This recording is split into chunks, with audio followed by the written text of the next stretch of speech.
आप एम्ब्रॉयडरी सीखना चाहते हो और आपके पास 3-in-1 फॉल बीडिंग का मशीन है तो ये वीडियो आपके लिए है। एम्ब्रॉयडरी के लिए कौन सी चीज़ का किस तरीके से यूज़ किया जाता है उसका फुल इन्फॉर्मेशन मेरे इस वीडियो में आपको मिलेगा, जिस तरीके से आप ऐसी एम्ब्रॉयडरी कर पाए। तो देखिए मेरे इस वीडियो को। थ्रेड आता है, ये ही एम्ब्रॉयडरी में ज़्यादा यूज़ होता है। कॉटन थ्रेड भी हम यूज़ कर सकते हैं, पर अगर लुक वाइज देखा जाए तो ज़्यादातर लोग सिल्क थ्रेड का ही यूज़ करते हैं। और ये थ्रेड जो है वो अच्छी क्वालिटी का लेना चाहिए, ताकि हम वर्क करने के बाद हमारे कोई भी कपड़े के ऊपर हमने वर्क किया है तो उसका कलर है वो हमारे कपड़े पर ना लगे। तो इसलिए ये जो सिल्क मटेरियल है वो हमें अच्छी क्वालिटी का लेना है। और उसके बाद नंबर आता है कि हम जो बॉबिन में जो थ्रेड हम डालते हैं वो कैसा होना चाहिए। तो वो जो थ्रेड है वो इस तरीके का होना चाहिए। और ये जो थ्रेड है वो कच्चा थ्रेड आता है, हम इस तरीके से थोड़ा सा भी जोर लगाएंगे तो ये थ्रेड जो है वो इजीली टूट जाएगा। तो ये हम बॉबिन में भरते हैं। और सबसे इम्पोर्टेंट है, हम कोई भी वर्क करते हैं तो उसमें हमें गोल्डन थ्रेड का यूज़ हम करते ही करते हैं। या तो हम आउटलाइन में करते हैं या तो कुछ भी हाईलाइट होने के लिए हम गोल्डन थ्रेड का भी यूज़ करते हैं। तो इस तरीके से ये भी रील आती है, बड़े बड़े कोन जिसको हम बोलते हैं, तो इसका भी यूज़ भी हम एम्ब्रॉयडरी में करते हैं। और उससे आगे हम चलते हैं तो ये हमारा बॉबिन रहता है, वो तो हमारे मशीन में ही आता है। तो हम ये जो थ्रेड है वो इस तरीके से बॉबिन में भरते हैं और ये आप देखोगे तो आसानी से टूट जाता है। तो हमें बॉबिन के लिए यही थ्रेड चूज़ करना है। वो पॉलिस्टर थ्रेड भी आता है, पर वो अगर आप एम्ब्रॉयडरी में यूज़ करोगे तो वो टूटता नहीं है। और हम जब एम्ब्रॉयडरी कर देंगे तो वो जो थ्रेड है वो ट्रांसपेरेंट होता है, दिखता नहीं है, पर वो टूटेगा नहीं। तो वो क्या होगा कि हमारी जो हम एम्ब्रॉयडरी करेंगे तो उसको खींचेगा। तो इसकी वजह से मैं पॉलिस्टर थ्रेड का कभी यूज़ नहीं करती हूँ। और यह सब फ्रेम्स है जिसको हम अपनी डिज़ाइन पर, कभी कभी क्या होता है कि थोड़े ही पार्ट में हमें डिज़ाइन बिठाना है, या फिर हम जिस पार्ट में डिज़ाइन बिठाते हैं उसका साइज़ के अकॉर्डिंग हम फ्रेम का यूज़ करते हैं। तो ये सब फ्रेम्स है। उसके बाद डिज़ाइन करने के लिए हमें इन पेंसिल की ज़रूरत पड़ती है। ये जो है वो वाइट पेंसिल आती है जिसको, तो इसका यूज़ भी हम कपड़े के ऊपर करते हैं। और ये जो है वो डार्क पेंसिल है, तो इसका यूज़ भी मैं कपड़े पर, कभी कोई डिज़ाइन दिख नहीं रहा है या फिर डिज़ाइन बनाना है तो इसके लिए इसका यूज़ करते हैं। थ्रेड को काटने के लिए यूज़ करते हैं सुई।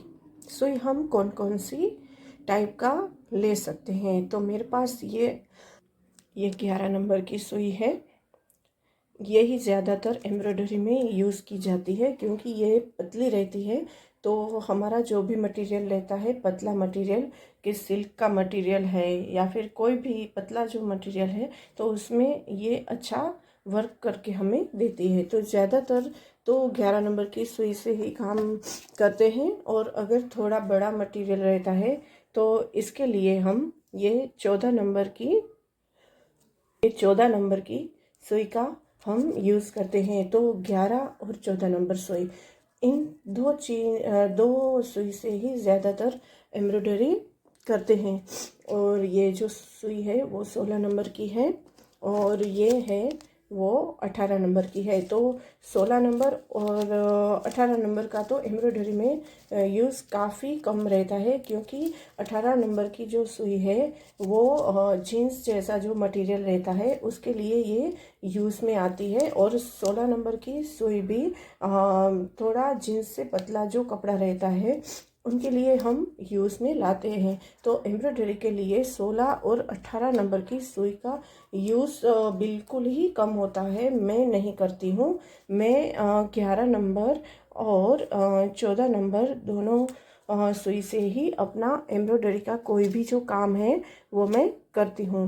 और कभी कभी ये जो हमारा आता है ये हम कभी गलत एम्ब्रॉयडरी हो गया या कुछ भी हमें जो है वो रिमूव करना है और निकाल देना है, उसके लिए मैं इसका यूज़ करती हूँ।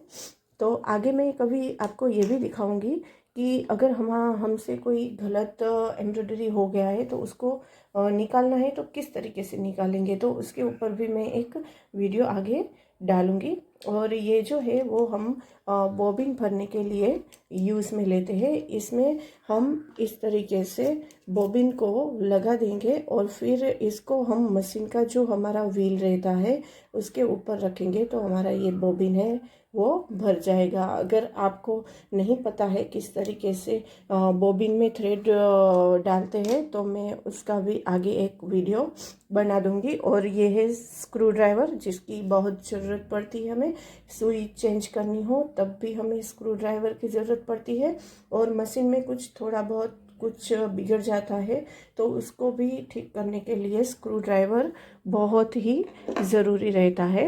और ये है ऑयल है, ये तो जान है जैसे समझ लो मशीन की, वैसा काम है। हमारे लिए जितना खाना ज़रूरी है उतना ही मशीन के लिए ऑयलिंग ज़रूरी है। तो ऑयलिंग हमें चाहिए ही चाहिए। और अगर आप एम्ब्रॉयडरी डेली अगर करते हैं तो आपको डेली मशीन में ऑयलिंग करनी है।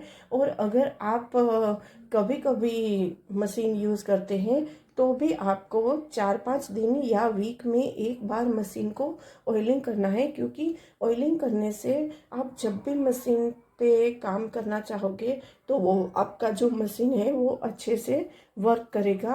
अगर आप मशीन में ऑयलिंग नहीं करोगे तो वो आपका जाम हो जाएगा और आप जब भी उस पर कुछ काम करना चाहोगे तो वो बहुत भारी चलेगा या फिर वो जो वर्क है वो अच्छे से नहीं करेगा।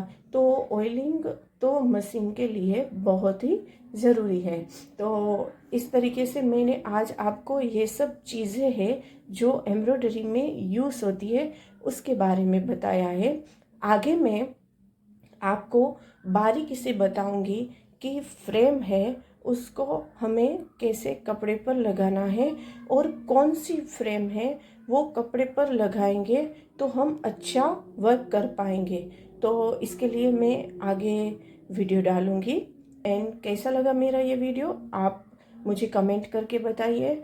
और अब मैं आपको continuously embroidery related A to Z class 1 से आप प्रोफेशनल एम्ब्रॉयडरी कर सको तब तक के सभी जो लेसन है वो मैं आपको सिखाने की कोशिश करूँगी। तो अगर आपको अच्छा लगता है मेरा वीडियो तो आप मेरे वीडियो को कंटिन्यूस देखते रहिए। मिलते हैं नेक्स्ट वीडियो में।